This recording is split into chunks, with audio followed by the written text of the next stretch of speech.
প্রিয় দর্শক, প্রীতি এবং শুভেচ্ছা নিন। আমি এই মুহূর্তে আপনাদের সামনে কথা বলতে এসেছি বাংলাদেশের জনপ্রশাসন অন্তর্বর্তীকালীন সরকারের সময়ে শুরু থেকেই সংক্ষুব্ধ। সেই সংক্ষুব্ধতার জায়গা থেকে একটি টার্নিং পয়েন্ট চাইছিল, সেটি কি পেয়ে গেল? এই প্রসঙ্গটা নিয়ে কথা বলতে চাই। আপনারা জানেন যে অন্তর্বর্তীকালীন সরকার একটি জনপ্রশাসন সংস্কার কমিটি গঠন করেছে। সেই সংস্কার কমিটি গত সপ্তাহে সচিবালয়ে তারা সংস্কার প্রস্তাব করবে তার জন্য একটি মত বিনিময়ের জন্য সাংবাদিকদের সাথে একটি বৈঠক করেন এবং কিছু কিছু প্রস্তাবনা পেশ করেন। সেই পেশ করার পরে বাংলাদেশের জনপ্রশাসন আমলাতন্ত্র সংক্ষুব্ধ হয়েছে এবং সংক্ষুব্ধ হয়ে তারা সচিবালয়ে নজিরবিহীন বিক্ষোভ করেছে এবং বুধবার ছুটির দিন, বড়দিনের ছুটির দিন, তারা রীতিমতো ব্যানারটা নিয়ে সমাবেশ করেছে। তাহলে এখন প্রশ্ন হচ্ছে যে বদলি, পদোন্নতি এবং নানা কারণে এই সরকারকে শুরু থেকেই মেনে নিতে পারছে না জনপ্রশাসন। এই পারছে না বলে প্রশাসনে আসলে এক প্রকার স্থবিরতায় আজকে 5 মাসেও কাটেনি। প্রশাসনে কোনো কাজ হচ্ছে না। এই কাজ যখন হচ্ছে না, যখন অসন্তোষ বিরাজ করছে চাকরিজীবীদের মধ্যে, আমলাদের মধ্যে, তখন প্রশ্ন এসছে যে টার্নিং পয়েন্ট তারা খুঁজছিলেন সেটি কি তারা পেয়ে গেলেন কিনা। অবস্থা দৃষ্টিতে কিন্তু তাই মনে হচ্ছে। আমি এর আগে আরও 2-3 মাস আগেই আমি আমার বক্তব্যে ভিডিওতে বলেছিলাম যে জনপ্রশাসন এবং পুলিশ প্রশাসনই বর্তমান অন্তর্বর্তী সরকারকে বিদায় করবার কারণ হতে পারে। এখন কি সেটি হতে যাচ্ছে? অবস্থা কিন্তু সেদিকেই যাচ্ছে ধীরে ধীরে। জনপ্রশাসন সংস্কার কমিশনের প্রধান মুহিত চৌধুরীকে 48 ঘন্টার মধ্যে অপসারণের আলটিমেটাম দিয়েছেন প্রশাসন ক্যাডারের কর্মকর্তারা। তারা জানিয়েছেন নির্ধারিত সময়ের মধ্যে সরকার তাকে অপসারণ না করলে কিভাবে করতে হবে সেই পন্থা তাদের জানা আছে।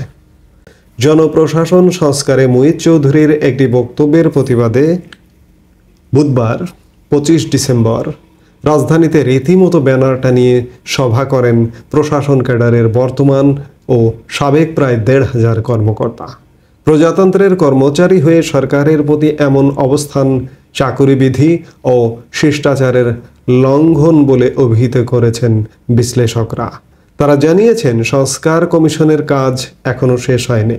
কমিশন প্রধানের বক্তব্যের ক্ষোভের সৃষ্টি হলেও তার বহিঃপ্রকাশ এভাবে করা ঠিক হয়নি। কিন্তু জন অসন্তোষ কি নিয়ম শৃঙ্খলা মানে? নিয়ম শৃঙ্খলা যে মানে না, এটি তার একটি বহিঃপ্রকাশ। আপনাদের নিশ্চয়ই মনে আছে 96 সালে জনতার মঞ্চ কারা করেছিল? জনতার মঞ্চ কি করা চাকরিবিধিতে আছে? যখন জীবন বাঁচানো সংকটাপন্ন হয়ে যায়, প্রশ্নাতীত হয়ে যায়, তখন কিন্তু কোনো আর নিয়ম শৃঙ্খলা মানে না, কোনো বিধিবিধান মানে না, ন্যায় নীতি মানে না। আজকে প্রশাসনে কিন্তু সেই অবস্থাটাই বিরাজ করছে। সামনে আরও বড় ধরনের কর্মসূচি আসছে বলেই এই সভা থেকে বলা হয়েছে। সংশ্লিষ্টরা জানিয়েছেন এর আগে এক অনুষ্ঠানে প্রশাসন ক্যাডারের এত কর্মকর্তাকে একসঙ্গে কখনোই দেখা যায়নি।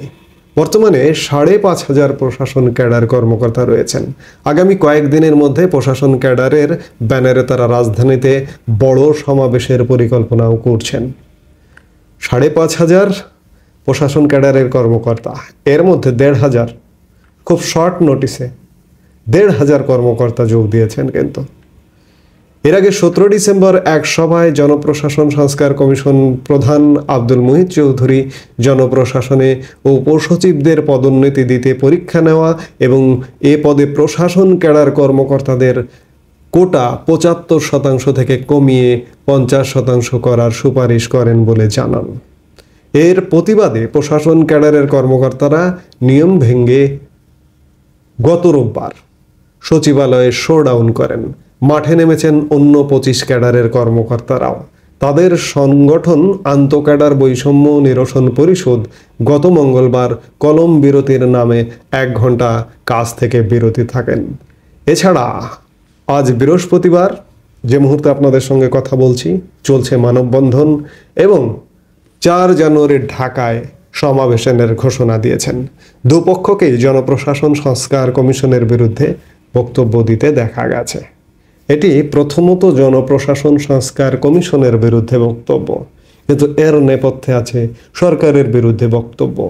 কারণ এই সরকার শুরু থেকেই যেসব কাজ করছে এটি প্রশাসন ক্যাডারে যারা চাকরি করেন তাদের জন্য তো বটেই, আমরা যারা সাধারণ মানুষ, আমরা যারা সাধারণ দৃষ্টিতে দেখি তাদের কাছেও এগুলো সুখকর মনে হচ্ছে না। এবং তখন থেকেই বুঝতাম, জানতাম অসন্তোষ বিরাজ করছে। অসন্তোষ কী কারণে? বদলি, পদোন্নতি এবং আরেকটি সবচেয়ে বড় বিষয় যেটি চুক্তিভিত্তিক নিয়োগ। চাকরিরতদের দীর্ঘদিনের দাবি যে চুক্তিভিত্তিক নিয়োগ বাদ দিতে হবে বা কমিয়ে আনতে হবে, কিন্তু বর্তমান সরকার কমিয়ে আনা তো দূরের কথা, উল্টো 10 বছর আগে অবসরে যাওয়া যুগ্ম সচিবকে ডেকে এনে কয়েক ধাপ এগিয়ে সিনিয়র সচিব পদে বসিয়ে দিয়েছেন বিভিন্ন মন্ত্রণালয়। প্রায় এ যাবৎ 10-12টি মন্ত্রণালয়ে এমন ঘটনা ঘটেছে। এগুলো কি বলবো, এগুলো একটা মানে প্রচলিত গাড়ি, চলমান গাড়িকে একটি থামিয়ে দেওয়ার প্রবণতা। যে ব্যক্তি 10 বছর আগে প্রশাসনে অবসর নিয়ে গেছেন কিংবা পুলিশ থেকে অবসর নিয়ে গেছেন, 10 বছর পরে এসে সেই প্রশাসনে খাপ খাওয়ানোই তো কঠিন ব্যাপার। এই সরকারটি কিন্তু তেমনই করেছে। এসব নানা কারণে অসন্তোষ বিরাজ করছে এবং আমি দীর্ঘদিন ধরে বলে আসছি যে প্রশাসন যদি খেপে তাহলে কিন্তু মহা বিপদ। 96 জনতার মঞ্চের কথা নিশ্চয়ই মনে আছে। সরকারটি দায়িত্বই নিয়েছে কয়েক মাস হচ্ছে, ঠিক দম নিয়ে পারেনি এখন পর্যন্ত। সেই দম নিয়ে না পারা অবস্থায় এমন জনবিরোধী পদক্ষেপ গ্রহণ করছে যার কারণে আমাদের দেশ চালার যে প্রধান কারিগর চালানোর তাদেরকেও পর্যন্ত খেপিয়ে তুলছে। এমন কোনো পক্ষ নেই যাকে এই 5 মাসে খেপিয়ে তোলেনি। এমন কোনো পক্ষ নেই যে মানুষটা বলছে না ইস এ কোন সরকার এলো দেশে। সেই জায়গায় আমাদের দেশ পরিচালক, দেশ চালক সরকারে যেই থাকুক না কেন, যে রাজনৈতিক দলই থাকুক না কেন, আমলাতন্ত্র, পুলিশ প্রশাসন একটি গুরুত্বপূর্ণ অর্গান। আমলাতন্ত্র এবং পুলিশ প্রশাসনকে যদি আপনি বাদ দিয়ে চিন্তা করেন, আপনি কিছুতেই দেশ চালাতে পারবেন না। আমার তো মনে হচ্ছে এই সরকার মনে করছে যে আমলাতন্ত্রকে বাদ দেবে, বাদ দিয়ে চলবে তারা। কথায় কথায় ছোটোখাটো বাচ্চা উপদেষ্টারা বলেন যে আমরা সব চেঞ্জ করে ফেলবো, আমরা পুরনোদের দায়িত্ব থেকে বাদ দিয়ে দেবো, দিয়ে নতুন করে নিয়োগ করব। আরে বাবা, সচিব কি নিয়োগ করা সম্ভব? অতিরিক্ত সচিব নিয়োগ করা সম্ভব? যুগ্ম সচিব নিয়োগ করা সম্ভব? আপনাদের কাছে অবশ্য সম্ভব হয়ে পড়ছে। কোনো ধরনের নিয়ম নীতির তোয়াক্কা না করে এর চেয়ে অরাজকতা আর হতে পারে না। এই যে প্রশাসন মাঠে নেমেছে, যে এটির কিন্তু একটি সুদূর প্রসারী পরিকল্পনা আছে। কারণ হচ্ছে যে এটিকে বলতে পারেন যে ফিশিং। এই জনপ্রশাসন সংস্কার কমিশন এখনও তাদের সংস্কার ঘোষণা করেনি কিংবা বাস্তবায়নের দিকে যায়নি।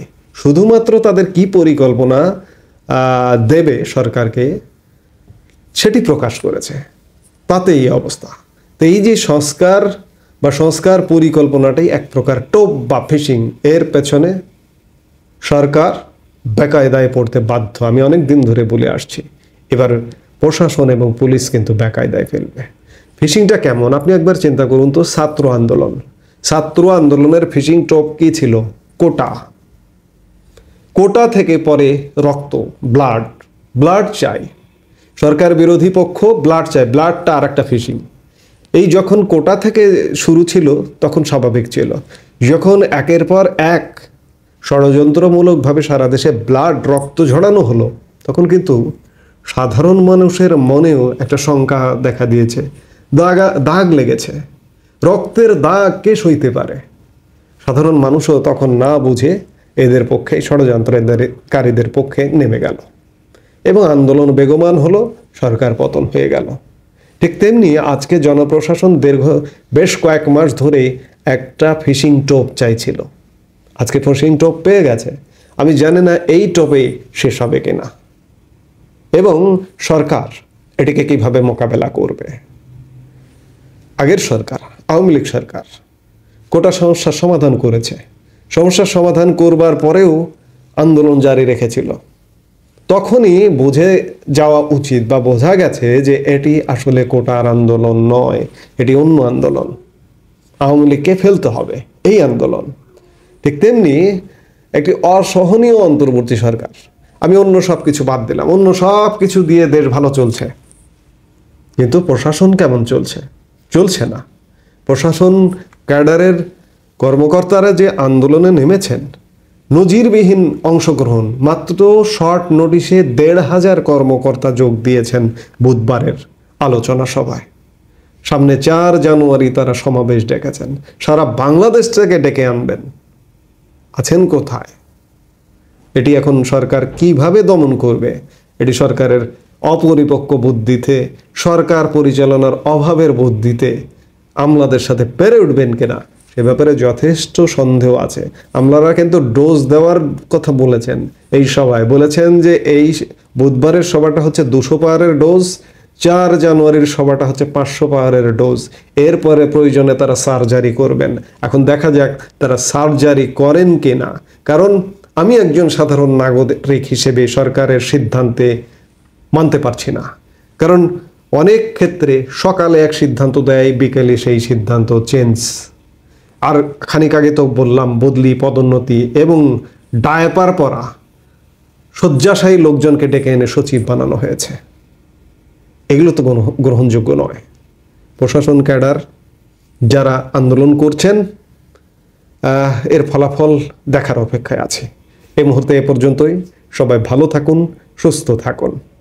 আমাদের ভিডিওগুলো নিয়মিত পেতে সাবস্ক্রাইব করুন Sajjad Kadir and the legends YouTube channel এবং লাইক, কমেন্ট, শেয়ার করে সাথে থাকুন।